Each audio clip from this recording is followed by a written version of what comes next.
नमस्कार, मैं हूं रवि प्रताप सिंह और आप देख रहे हैं प्रजातंत्र न्यूज का विशेष कार्यक्रम अनफिल्टर्ड ओपिनियन, जहां हम बात रखते हैं बिना किसी लाग लपेट के। कहते हैं कि जिस चिराग से घर में आग लगने का खतरा हो उसे बुझा देने में ही भलाई है।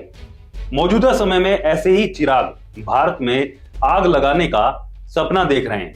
ये कोई छुटभैया नेता नहीं है, बल्कि कांग्रेस और इंडी गठबंधन के बड़े नेताओं में इनका नाम शामिल है। बाकी ऐसी सोच रखने वाले छुटभैया नेताओं की तो कोई ऐसी गिनती ही नहीं है। ये लोग भारत को नेपाल बनाना चाहते हैं। तो इन नेताओं को ये नहीं भूलना चाहिए कि नेपाल में केवल सत्ताधारियों के घर ही नहीं जले, बल्कि कई पूर्व मंत्रियों और राजनेताओं के घर भी जला दिए गए हैं। भारत को नेपाल बनाने का सपना देखने वालों में शिवसेना के बड़बोले नेता संजय राउत भी हैं। आपने बिल्कुल सही पहचाना, ये वही वाले संजय राउत हैं जिनको बड़बोलेपन के कारण खुद इन्हीं की पार्टी के लोगों ने उद्धव ठाकरे के सामने ही जमकर पीट दिया था। ऐसी खबरों ने महाराष्ट्र में काफी जोर पकड़ा था। खैर, इन्होंने हाल ही में नेपाल प्रोटेस्ट पर एक पोस्ट डाली जिसमें लिखा है कि यह स्थिति किसी भी देश में पैदा हो सकती है। बिल्कुल हो सकती है, क्योंकि अराजकता फैलाने के लिए भारत विरोधी शक्तियां आप जैसे नेताओं को ही ढूंढती है, जो देश की वंदना करने के बजाय अपने आकाओं और उनके शहजादों के गुणगान में लग जाते हैं। इन्हें भूलना नहीं चाहिए कि जेएनजी प्रोटेस्ट में एक शब्द बहुत ट्रेंड में रहा, वो है नेपो किड। ये नेपो किड क्या है, चलिए इसे समझ लेते हैं। नेपो किड का मतलब नेपोटिज्म किड यानी भाई भतीजावाद। नेपो किड का इस्तेमाल उन बच्चों या नेताओं के लिए किया जाता है जिन्हें परिवार या रिश्तेदारी की वजह से राजनीति, फिल्मों, बिजनेस या पब्लिक लाइफ में ऊपर उठने के लिए मौके मिलते हैं, न कि अपनी मेहनत और योग्यता के आधार पर। नेपाल की बड़ी राजनीतिक पार्टियां Nepali Congress, CPN, UML, Maoist centre के ज्यादातर शीर्ष नेता या तो पुराने नेताओं के बेटा बेटियां हैं या फिर पारिवारिक रिश्तों से आए हुए हैं। इससे नेपाल के युवाओं को लगने लगा कि नेपो किड्स ही सारी पावर पकड़कर बैठे हैं और बाकी प्रतिभाशाली युवाओं के लिए राजनीति का दरवाजा बंद है। इसलिए नेपाल में नेपो किड एक ट्रेंडिंग शब्द बन गया। कई बड़े नेताओं के बेटे बेटियों को सोशल मीडिया पर नेपो किड कहकर ट्रोल किया जाने लगा। एक तरह से ये नारा जेएनजी प्रोटेस्ट का प्रतीक बन गया, यानी वंशवाद या परिवारवाद के खिलाफ एक विद्रोही आवाज।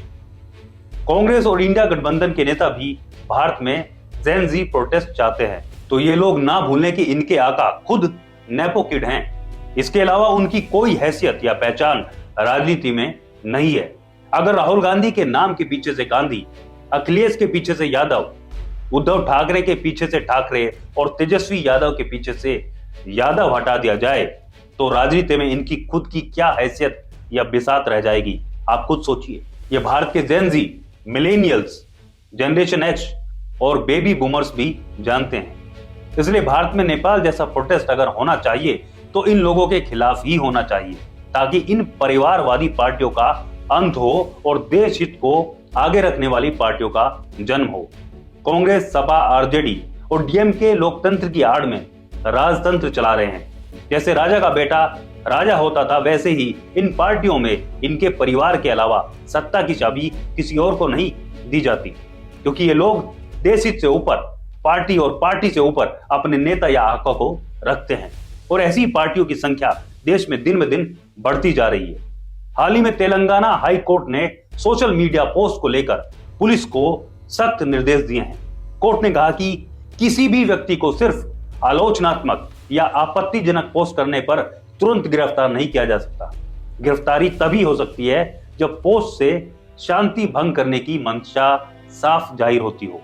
अब आप खुद निर्णय लीजिए कि इंडी गठबंधन के नेताओं की ये पोस्ट देश में अराजकता और शांति भंग करने का प्रयास नहीं है तो और क्या है। क्यों न कोर्ट को स्वतः संज्ञान लेकर इन नेताओं के खिलाफ कार्रवाई करनी चाहिए, जो देश में बांग्लादेश, नेपाल और श्रीलंका जैसा माहौल बनाना चाहते हैं। अगर कोर्ट संज्ञान नहीं लेता तो केंद्र सरकार को इनके खिलाफ एक्शन लेना चाहिए। तो कैसी लगी आपको हमारी ये वीडियो, हमें कमेंट करके जरूर बताइए। वीडियो पसंद आई हो तो लाइक कीजिए, शेयर कीजिए और चैनल को सब्सक्राइब करना मत भूलिए। मिलते हैं एक नई वीडियो में एक नए मुद्दे के साथ। तब तक के लिए जय हिंद, वंदे मातरम।